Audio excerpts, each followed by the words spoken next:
سر بہت شکریہ قیمتی وقت دینے کا. سب سے پہلے یہ بتائیے کہ آپ نے اعلان کیا ہے، سوشل میڈیا پر آپ کی ویڈیو وائرل ہو چکی ہے کہ آپ کو نواز شریف جہاں بھی ملا آپ اس کو قتل کر دیں گے. کیا آپ نے یہ ہوش واس میں اعلان کیا ہے؟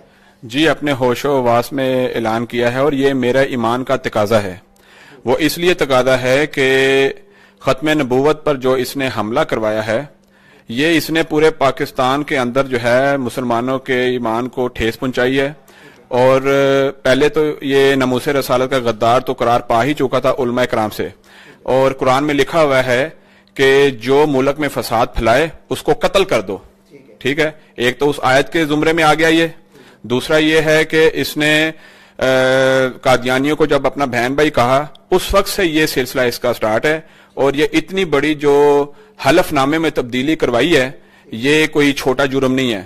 اور امام مالک کا فتویٰ ہے کہ اگر ان سے جب پوچھا گیا کہ آپ بتائیے کہ اگر حضور صلی اللہ علیہ وآلہ وسلم کی کوئی شان میں گستاخی کرے تو امت کیا کرے، تو آپ نے فرمایا تھا کہ امت بدلہ لے.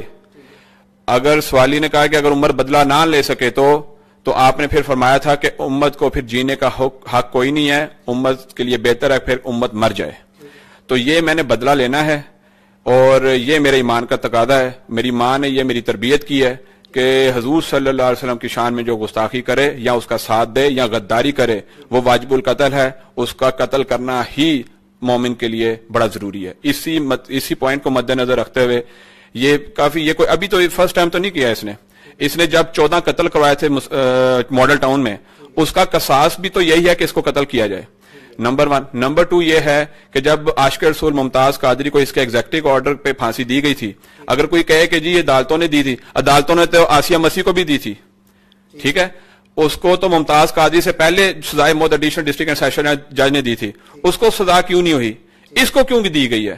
کیونکہ یہ ناموس رسالت کا غدار ہے، اسلام کا دشمن ہے، مسلمانوں کا دشمن ہے. اس لیے میں نے یہ طے کر لیا ہے کہ مجھے زندگی میں یہ جام مل گیا، میں نے اس کو قتل کرنا ہے. یہ میری شرعی ذمہ داری ہے. لیکن سر اگر ختم نبوت بل میں جو تبدیلی کی بات کی جائے تو